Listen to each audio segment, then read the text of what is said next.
10, 9, 8, 7, 6, 5, 4, 3, 2, 1, 0.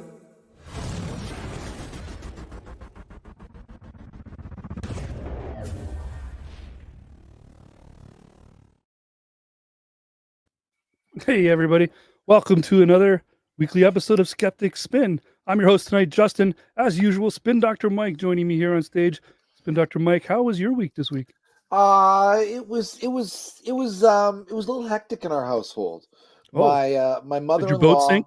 yeah, no, my Okay, mother-in-law, my mother-in-law's been in the hospital the last few weeks, okay. and last few days have been a little bit rocky for us. So it was a little bit of a stressful week, but we had Halloween there in the middle to try and lighten the mood up, and we decorated the house up a little bit, and we didn't get as many kids as we hoped, but other than that, things are good. How is everything with you? Cool. We, for the first time, decided, since both the wife and I work from home, she decided she was doing candy this year. So normally I turn all the lights off and I just work because I'm busy working. But Yeah. she wanted to do candy this year. So I said, yeah, okay, fine. I mean, I've looked out my window on Halloween and it's like, we got the neighbor's house that's going to walk by and that'll probably be it. And she's like, no, I want to do it. So I thought worst case scenario, a lot of extra leftover candy for me, which is pretty much exactly what happened. We had maybe 5 kids. But on the topic of kids, you remember my younger brother, Martin? Yes. He's a father. He became a father this week. Excellent. Which makes Congratulations to me your an uncle. family. All right. Yeah. Congratulations to your family. Yeah, Awesome. so super exciting. His name is Frederick. And yeah, it's awesome. Wow, that's exciting times. And Yeah. obviously, mom and baby are happy and healthy and doing good. Oh yeah. Martin, he just decided to buy a UPS store and a print Okay. shop.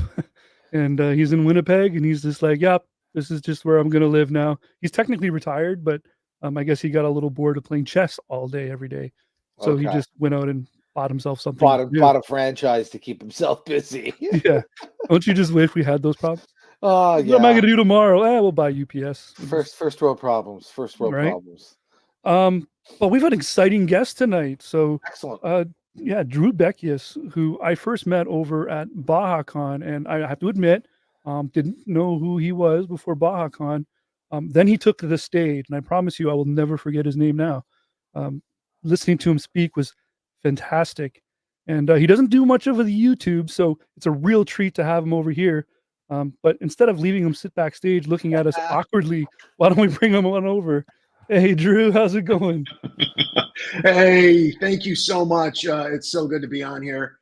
Justin, Dr. Mike, or Spin Dr. It's Mike. been Dr. Mike, yeah. Yeah, absolutely. And Spin Doctor, I'm sorry to hear about your mom and wish you and her all the best with that. And Thank you. congrats, of course, to Martin and all that good stuff. And great to be on here. Thank you for having me. Yeah. So you do write books, though. You're an author. So for anyone who doesn't know, while I stall to go grab my little thing, you can go over to Amazon or anywhere you want right away and grab The Rise and Fall of Faith, a book by Drew Bekius. And I assume, based on the title, this has a lot to do with your conversion from being a pastor. So you were previously a pastor, now an atheist. Yeah, absolutely. Yeah. So it centers on my own deconversion story.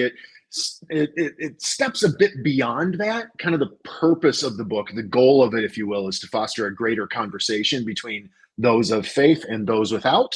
So it's got a bunch of tools in there to help kind of foster that conversation. But yeah, it centers on my own personal story. Definitely. That's amazing. Yeah. So if anyone who's, I guess it's probably a great title for anyone who's currently converting or is curious about what that might feel like, I'm guessing, right? Yeah. I had actually heard of, how I suppose it depends on what traditions we come from, those of us who come from Christian faiths. But for some folks, we're familiar with the whole, like, oftentimes churches do it leading up to Easter or maybe leading up to Christmas, where they have these little, like, mini size books, and they're like, buy one of these $5 books for each of your family members, Lee Strobel this or that, and hand them out to everybody to have an Easter conversation about Jesus, etc. And so I had heard once when the book was first released, I'm working on number 3 now, but this one was released little over 5 years ago, Rise and Fall of Faith. And I had heard, we had gotten word of somebody who had bought a stack of them and was handing them out to each of their still believing family and friends in an effort to do the same, to say, okay, well, hey, let's talk through this. There's questions. There's like a workbook element to it. Let's work through this and try and foster that conversation. And for a while, it was even on Amazon's evangelism, Christian evangelism. It was on that top tip, right? I'm like, how the fuck did we infiltrate Christian evangelism? SEO keywords. Yeah, I mean, keywords. The little subtitle on there technically does say for Christians and atheists, right? So, right. Publishers know what they're doing on occasion. The keywords. It's all about the keywords. Well, yeah. So normally I love to preview a segment of somebody's work or whatnot before I bring them onto the stage. I'll clip a little video of them from the YouTubes and I'll play that to kind of introduce Mike to them and the type of arguments that they'll make and stuff. But of course, you don't have much of a YouTube or presence in that sense, but you do have a pretty active Facebook. So if you didn't mind, I kind of went through it. I noticed that you make a lot of good points on Facebook, and I'd like to share some of Drew's best points. Oh wow, look at this. Okay, so some of your points I noticed were, pretty basic and even classic, I would say. So hold on one sec here. I can't seem to get over to my screen. There it is.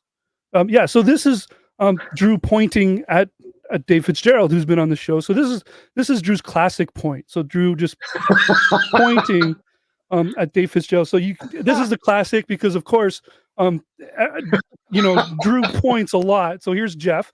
He was a guest last week, so it's the classic point. So as I said, Drew makes a lot of great points, including a side eye point. I was really digging deep into your Facebook, Drew, and I discovered that you love to point, even at product, the product placement point. And we have the don't look now, but I'm pointing. So like the little stealthy point. Did you know you did this all the time in the photos? Oh, ambidextrous too. He's a opportunity righty lefty pointer. Oh, you don't even know how good he is. Sometimes you don't even know where he's going to point. Oh yeah, look at that. The guns in the air point. Yeah. Yep. And then sometimes it's like, is he pointing? I bet you thought I was going to point. Should I point? Guilty is charged. Yes. One of my favorites, the holy shit, it's Dave Warnock point. So Mike, you don't know who Dave Warnock is, but he's amazing. He's really awesome. There's a skill shot here. The skill shot, the behind the back point. Oh wow. Yeah. So yeah. And then of course, so Drew had to give me a photo as well. So here's the selfie point. So in case he doesn't have anybody to point at. But then of course, Drew also, I was like, Drew, I need a picture of you for my thumbnail. And he sends me this. Now hold on a sec. Because I don't think Drew understands how technologically advanced I am, but I am able to uncrop a photo. And he's pointing here too. So Drew's he just points at everything that he does. Oh shit. That was good. So how was that? That was good. That was a good bit. I've never experienced that in my travels through YouTubery and podcastery. I've never experienced that level of I don't even know what to call it, adoration or just pointism. Excellent pointism you've put together. So, I mean, that was my PowerPoint, I guess you could say. The real tricky thing now is what your pictures are going to look like going forward, because I've just made you consciously aware of it. So it's really going to be funny. And I have to admit, I approached Stacy a little bit on the Facebook. So Stacy from Stacy's Mom Podcast, it was like, is this appropriate? Is Drew going to appreciate this? And she's like, I don't care. I love it. You got to do it. She said, I don't care. Of course she would. Not really, not exactly. But yeah, she's like, you have to do. And you know what? I kind of broke her a little bit now too, because that's all she can see in all your photos is you pointing at stuff. Sometimes not always where it's intention. The picture comes back and I'm like, oh, that's not where I was intending to point, but point away. The pointing has to live on its own, I So there's suppose. Stacy here in our chat right now, so that's not a direct quote. But Stacy's mom D does think it was a great PowerPoint. So anyways, dad puns all day long. Love them. yeah. So anyways, I hope you enjoyed that as much as I did. Very much so. But what do you say? Should we get to some? Do you want to play some triple take? Do you want to check out some YouTube shorts and throw your wisdom at them? Let's do it. See what wisdom is out there. Yeah. All right. So this is my little tableau, as I call it. It's very Canadian of me, and I've got 3 AI generated images that kind of sort of represent the short that I've kind of queued up underneath them. Actually, interestingly enough, the last one, I wouldn't be surprised if some people in the chat would be able to look at that last one and go, I think I know who that's going to be behind there. That's a name. That's going to be a person that's back there that some of us are actually familiar with. In any case, we're going to start from the top one. Before I play it, Drew, what do you think it could be about?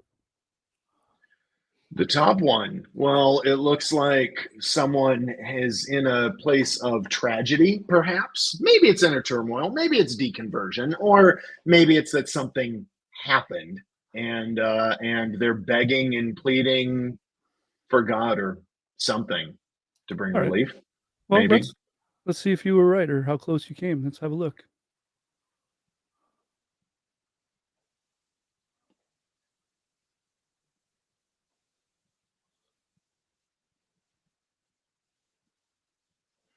Are you all hearing this? Because I'm not.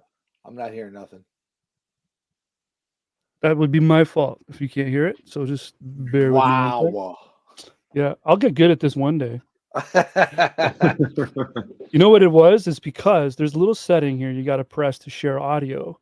And I didn't press that setting for my little Drew PowerPoint that I did because I didn't need it for that. And then I didn't refresh the screen share. So here we go. Let's do this again. Okay, here we go.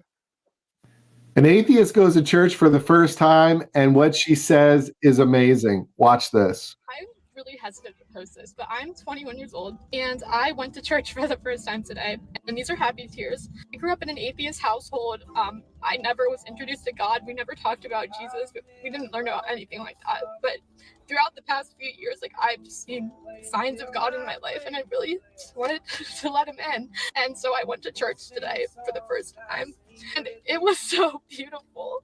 Everyone probably thought I looked crazy, but it was filled with tears.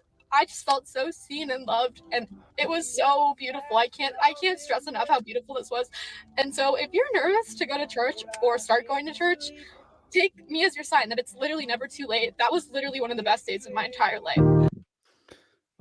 Yeah. So what did you think about that little, I don't know, it's a statement of positivity, frankly, right? I mean, yeah, it is a statement of positivity. And I think it does show on the one hand how church, religious events, spiritual environments and atmospheres and things like that can be in a sense helpful for folks. It can meet a particular need that they're feeling, et cetera, et cetera. My first thought was that it wouldn't appear that she maybe grew up, maybe she didn't grow up in, maybe she grew up in an atheist home. Mm-hmm. Also, too, we can unpack what that word atheist means, because lots of theists use the term atheist in a way that just means somebody who's not actively following God or doesn't go to church. So that's one question I have. Basically, I just have a lot of questions. I'd love to have a conversation with her. So on the one hand, is she someone where she's using the word atheist in the way that, okay, well, yeah, I believe there's a God, but we don't follow him.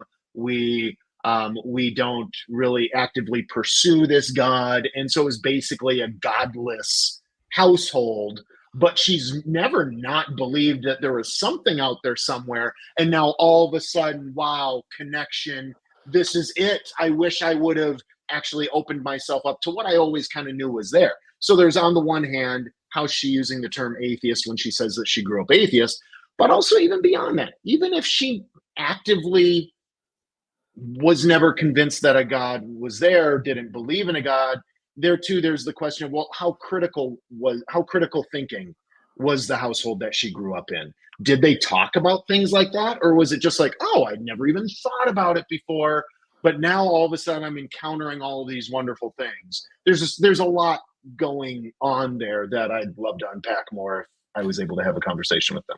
Yeah, well, there's a couple of things that happen in this little short here, and I'm going to address Mike here in a second.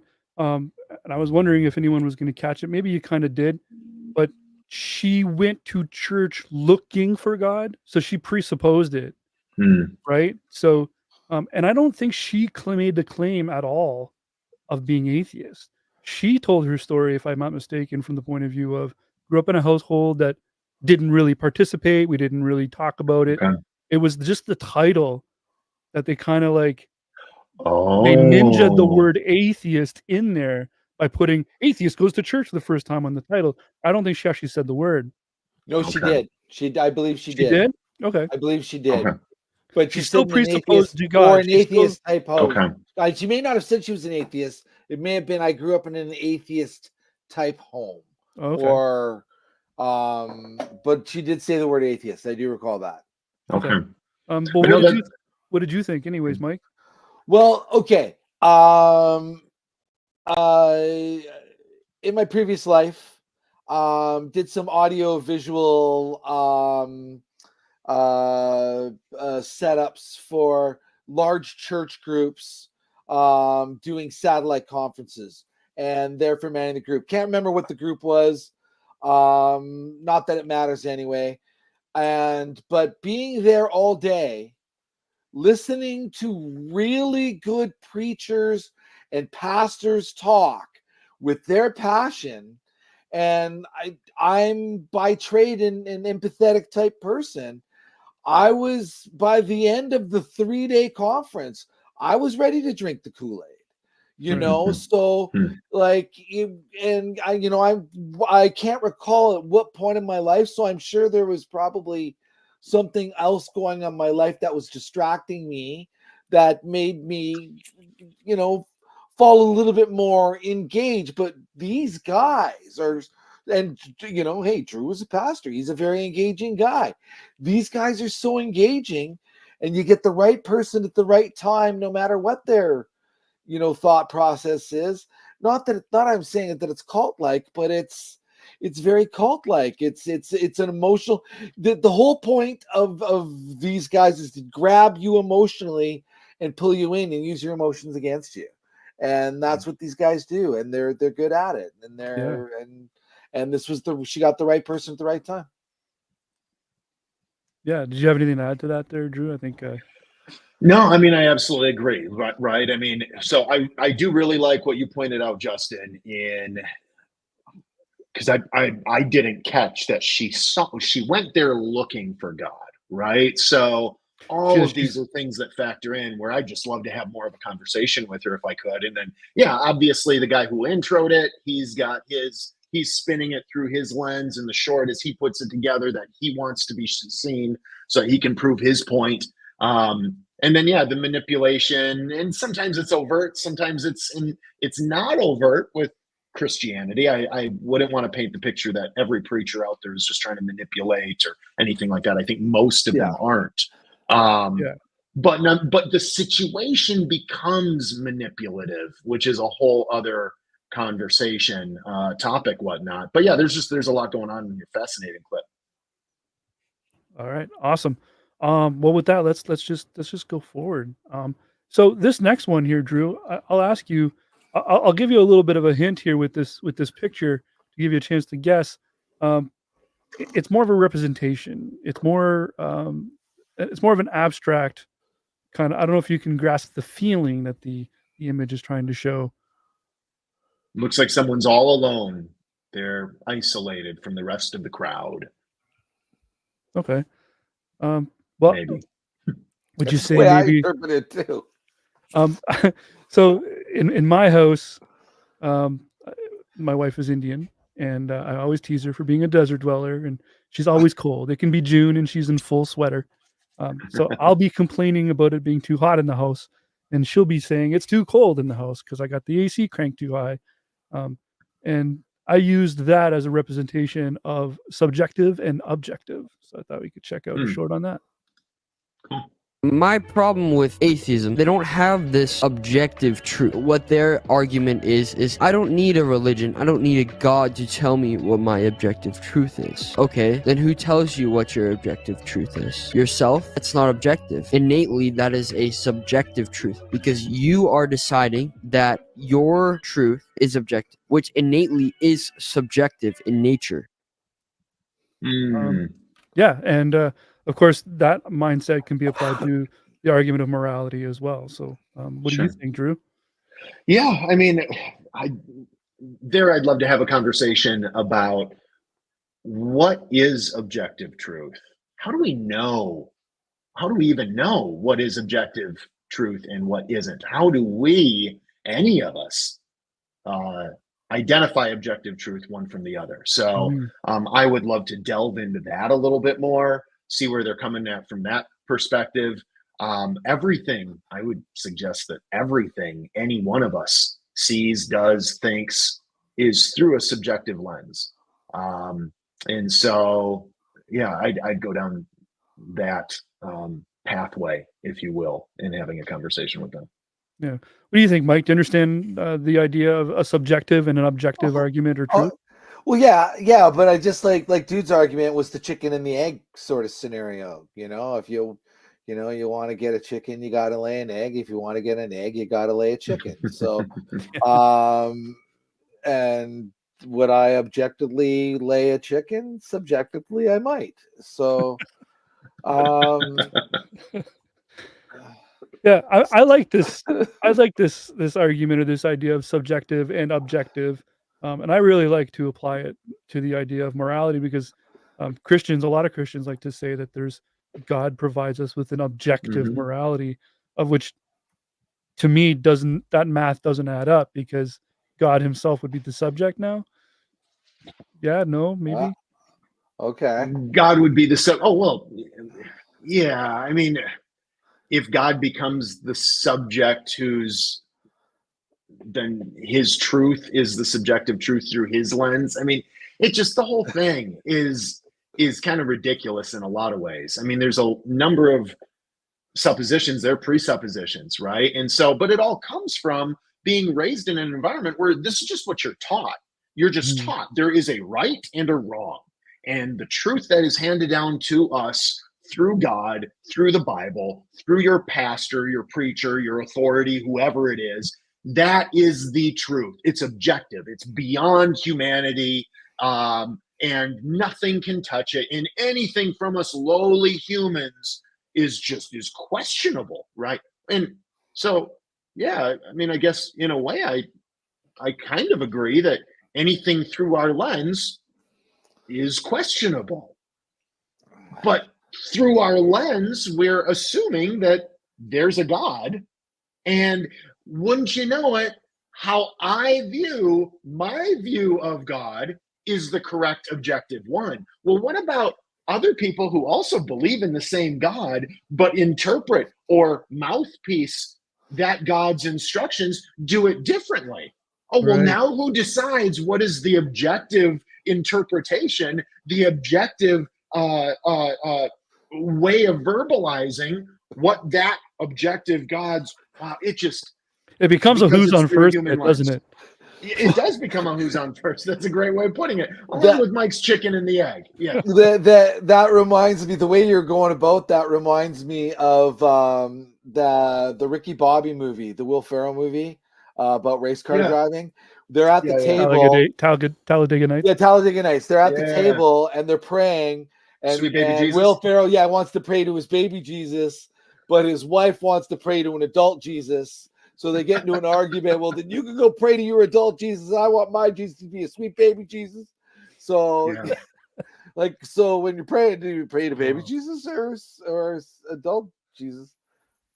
Well, the way I came across the short, it didn't quite land where I wanted it to go. I was actively looking for one because I wanted to discuss the topic of the idea that of morality more than objective and subjective, because I think theists have this one argument that I see happen quite often, where what stops you from killing then if you don't believe in like an objective morality?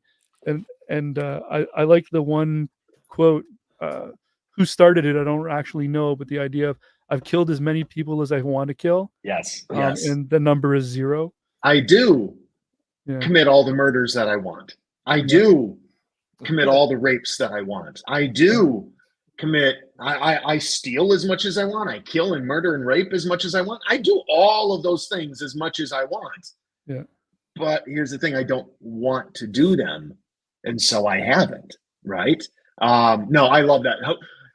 The person I had first seen articulate it that way, and maybe he wasn't the first, probably wasn't, but who I first saw was Penn and Teller. Penn Okay. Jillette. Yeah, no, I saw that, and it was a written meme. I didn't hear him say it, but it was just a meme with his quote, and I just absolutely loved it. Started sharing it everywhere. It was mind blowing to me, and I was like, yes, absolutely, abso-fucking-lutely. We do as much as we want. We just don't want to, and I love kind of the flip side of that you'll hear there too. You hear it everywhere. Everybody says their own version of it, and I have no idea who was the first to say it. But this idea of, well, wait a minute, Christians, theists, whoever you are. So are you telling us that if it wasn't for you having a moral code prohibiting it, you would be murdering and raping? The only thing keeping you from committing horrible, horrendous atrocities is the fact that your God tells you you can't. Like, what the fuck is your deal? Right? I don't need a God to tell me not to. Like, you fucked up. You're one fucked up motherfucker. Like, Jesus shit. Really? Are you serious? Like, no, I love twisting that shit on them, you know? That's awesome. Oh, seriously. And then they're all, well, it's the nature of humanity. Well, maybe it's the nature of I've your heard the humanity, argument it's not flipped. the nature of mine. And if I were to put like a Christian hat on, my answer to that would be, well, no, because God wrote it on my heart, and then I would enter my circle, right? I would enter my circular argument. No, because okay, and there I would ask, well, what was it that God wrote on your heart? When did He write it? Let's unpack that a little bit. Then I would have to have some kind of word salad of holy deity words to say, of like, because He's love and truth and Sunday mornings and things. I don't know. But Sunday morning sunshine. Yeah, yes. But I think the first person I heard that whole argument from, of that I kill as many people as I want to kill, was Ricky Gervais. But you might be right. Now that you mentioned Penn Jillette, I might have heard him say that as well. This was probably back like because Penn's been in the 2015-ish. Yeah, well, Penn's been in the public eye way longer than Ricky has. Yeah. Yes. At least in this lens, or maybe even longer than I'm aware of, but yeah. All right, well, we got one more short left to go. All right. Now this image specifically represents the person that's behind it, and I'm curious because I think I'd be surprised actually. The person she's well known. People know her. People actually respect her. I'm curious. Do you know who that it could be an AI generated image of or representation? I don't know. I mean, it almost looks like the one person off to the left of the image almost looked like I don't know. I've got like Snow White and the Seven Dwarf vibes. I don't know that that's what it is, but that's almost the vibes I have from the imagery. So, this person's pretty extreme. They're pretty. Okay. They're pretty way out there. Do you think she knows who it is? So. Let's see if you are familiar with Kat Kerr. So at one point, when you come to heaven, Jesus is going to put on a big event for you in His own mansion. All the tables are set in His mansion for two things: dancing and eating sweets. And He will actually send this beautiful carriage for you. An angel will come with a personal invitation from Christ that will read itself to you. And He gives you the best things to wear, have all this beautiful, and He takes you to this place. And everyone is there to meet you. And He does that. Jesus does it just for you. So you don't have to run around trying to find these people. You get a chance to meet them and know them. And later they'll come by and see you or invite you to their mansions and places. You get a wardrobe room that probably could be like maybe 1,000 square feet. That would be holding your wardrobe. You get your gown of righteousness, your robe of righteousness, and your gown of salvation, which are beyond amazingly beautiful. Yeah. So Wow. So um, I'm not familiar with her content. So did you say that she claims to have gone to heaven? oh, she visits frequently. She has a ticket. She has a Through no. what? She can go at will. So that's Kat Kerr. She's a big time Is she like a popular. preacher? Yeah, Or she's like an does she have a evangelical church? type preacher. She doesn't really have a church, but she is way out there, and she has tons. She could go on for hours on her visits to heaven and what it look. Everyone's got a Wow. mansion there and stuff.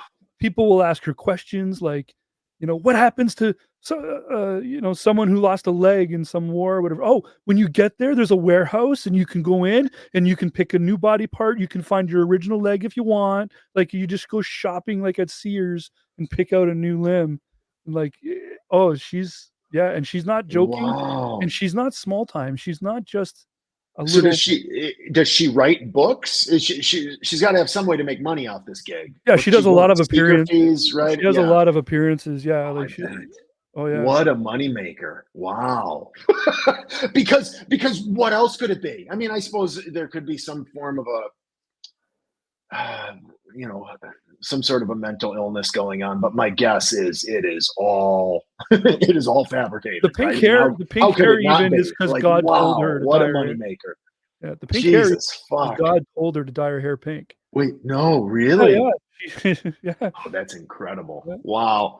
Um, No, I mean, so part of me, so the former minister in me is like would love to just like poke and prod and be like, what the fuck, where are you coming? None of this is biblical, of course. And so for those who care about what the Bible says, she clearly has a stream of knowledge beyond the Bible. For somebody who is Bible centric in their version of Christianity, there's just I would have loved to have just tore that apart when I was a preacher. Now I would delve into, I'd go down the line of, okay, well, where are you getting this information? Where is this coming from? Okay, talk to me about how this ticket to heaven. I mean, it's just so, but there comes a point where it becomes, I mean, if somebody claims it, how do you refute what somebody's claiming, right? Outside of asking for evidence. Well, prove to me that you went there. When do you go there? I mean,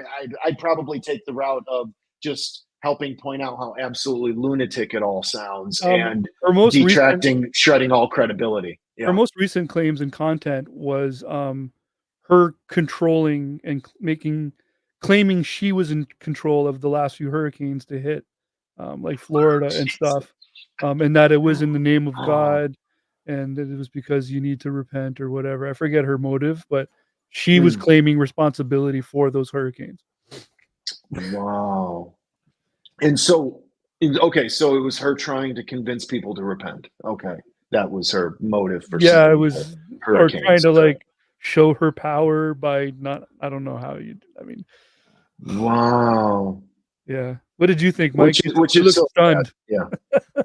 Well, I'm more stunned by the after stories than the clip, because the clip, kind of speaks for itself. Yeah, cock-a-doodle boo-boo, but and her description of the party, like that's not much different than the 72 virgins you get from Allah when you die in His name. So I don't know. I'd rather have all the virgins than have a party with sweets. Thank you, very nice. But did you did you catch the part with the screaming invitation, like right out of Harry Potter? The talking invitation. So an angel brings an invitation to the party, but the angel doesn't tell you about the party. They don't let you read the invitation. No, the invitation talks to you. She said. Well, Wow. I like it, and so you're saying like she's got like people actually believe, people pay her money to come and speak at their events, and like there's people who, and I'm not shocked. There's other educated people that buy into this. I wouldn't bring her on here. Educated by what? I wouldn't make her known to you guys right now if I thought she was just someone who was off her rocker. Like the video that you saw was her actually on like a big time show that's got like millions of viewers. That was her on a talk show with millions of viewers. Yeah, I don't doubt it. Right. So I don't doubt it. Yeah. No, because I mean, there was what was the dude's name? There was a dude, and this was while I was still a minister. There was somebody where he wrote a couple books. There's a guy. Was it? I was thinking it was himself. Maybe it was his kid that went to heaven. I don't know. There were a couple, and they were bestseller lists, mainstream bestseller lists. They were everywhere, and I'm trying to think of the name. I don't know. It's not even when I was a Christian minister. This wasn't this. It wasn't our stream of tradition. We believed signs and wonders and things like that were basically all bullshit anyway. So, but we loved calling out the bullshit.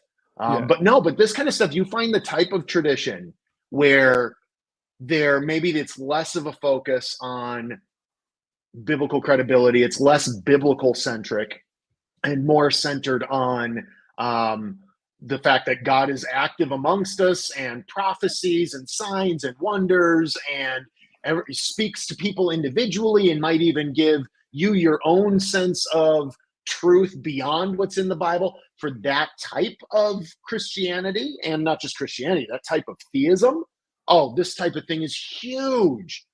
So I'm not shocked. Yes, Heaven is for Real. Heaven is for Real is the book I was thinking of. Yes, Stacy. She is on it. She knows. But I also think Stacy and Dee, I think that was kind of more their realm of Christian tradition that they were in for a while. So I'm not at all surprised that she'd be quick on it. But if you're there, you could make millions off this. Just go around and tell people all the things that God has told you. Of course we'd want to know. Of course I'd pay. If you have all this extra biblical knowledge, if you have all this additional knowledge that impacts me and my life and getting to heaven and how amazing it can be, of course I would empty my wallet. It's the ultimate fan fiction. Not to. Yeah, absolutely. Yeah.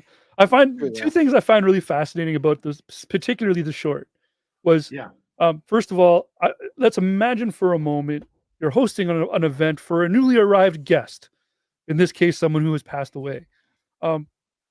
Does Jesus just like throw parties?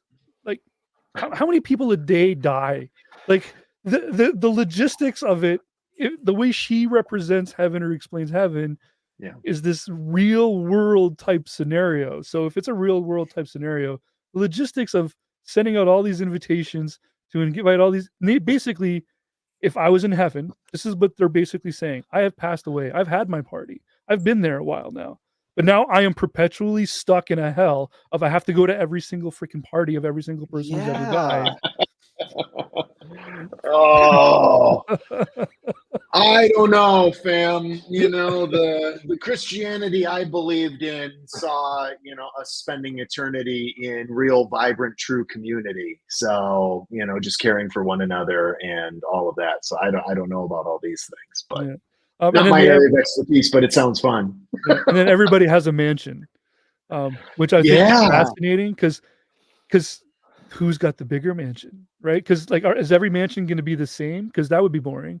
But if the mansions are different, then people are going to nitpick over who's got the better one, who's got the slightly bigger one, and then they're just going to start a whole bunch of arguments on that block party. Heavenly tourism. Hilarious. And I think the whole thought of everyone having a mansion, I think that's a little more mainstream Christian thought in terms of heaven, right? That's kind of how maybe it's a little bit more cliche. I don't know how many people actually believe it, but you hear about that a lot. Kind of mainstream thought is, everybody goes to heaven and has a mansion, streets of gold. Part of it, and you won't be surprised by this, part of her thing that she says, I believe, is the idea is that you're supposed to give to God. You're you're supposed to give all your money to God. She doesn't even believe in the whole tidings of just 10% of whatever. She's like, no, you should give everything you don't need to God because you don't need it. Because when you pass away, you're going to have the mansion up there anyways. Which God, I'm sure, where is God? I don't know how to give it directly to him. Oh, I bet I can give it to her. I wonder. I suspect she would be willing to take my money on. She'll hold it for you. She'll take it with her. Sure. Back and forth all the time. Yeah. Just plant the seeds, I think is how they like to put it. Plant the seeds. So. I don't know if you saw this, Mike, but do you remember the Queen of Canada? No. Oh, so during the big trucker protest here in Canada, up in Ottawa, there was a woman who Oh claimed yeah, to be. the She reminds out me in so much Alberta. of Kat Kerr. Yeah, Okay. yeah, yeah. We have our own issues up in Canada, man. Like, yeah, you guys have got some 2 more days Oh my. for that. Wait, what's in 2 days? The election. Really? Oh, you're about to get. yeah. Well, You're no, about to get slapped in the I thought you were chat. talking to the spin doctor. I thought you were talking to the spin doctor. Which Am I allowed where to are say you you? located, spin doctor? Are you in Oh, the I'm U.S. Canadian or as Canada? well. We're Canadian. You're We're both Canadian as well. Okay, yeah, Yeah. Justin. I thought you were talking Oh, to sorry. spin doctor Mike, and that he had something going on in 2 days. I'm like, oh, Yeah, I'm no. totally cut off from Canada. Yeah, I you've don't got the know. election coming up there in 2 days, and it's an important one. It's a big one. Well, yeah, it is. Yeah. So we can take an episode on that. I don't know if you want to go Yeah, down that I was road, going to but try yeah. to avoid any politics on this episode because Yeah. I'm trying to build view hours, and apparently, anytime we discuss American elections Oh. here, all my view hours instantly get like taken off for the episode. Really? Yeah, because we're not allowed to talk about being Canadians. We're not allowed to talk about American elections so close to the election. Oh, We're not allowed okay. to influence. Yeah. Well, then we won't. I don't want to hurt your. It's probably hours. already either too late or fine since it's the end of the episode, anyways. But it's 2 days before, so it's kind of like it needs to be said to get out there and freaking vote. Yeah, just Yeah. vote. I can't vote. Mike So- can't vote. So someone's got to go out there and vote for us, even if you don't want Well, to. so in Chicago, because almost all of my adulthood is in Chicago. Now, I recently, right before the pandemic, I moved to the Twin Cities in Minnesota, or Little Canada, as we call it. Yeah. But in Chicago, we used to always make jokes about how in Chicago, everybody gets, how many votes do I get? 3, 4. Did you use all 5 of your votes? Because I guess back in the day, there was a lot of voter fraud in Chicago. They found out that people were voting under the names of dead people, former residents, their kid, all kinds of things. Mostly, I think it was, the deceased. And so because of that, over the years, though that was decades and decades ago, Chicago has kind of, at least it used to, sort of a playful, it was all playful. It was all fun. We'd be like, yeah, did you use all your votes? Did you use all your votes? Oh, well, I only got 5 or 6 in. Got to get my other 3 in. And it was fun. It was just part of the local culture or whatever. Now, though, shit, you don't joke about that because somebody will take it seriously, right? Yeah. So if I make a joke about because I was going to say, well, hey, since you two can't vote, maybe some other Canadians in the chat can't vote, I'll just vote on your behalf. But now you can't. People, I'm joking. That's not real. Yeah. I get 1 vote. That's it. Yeah.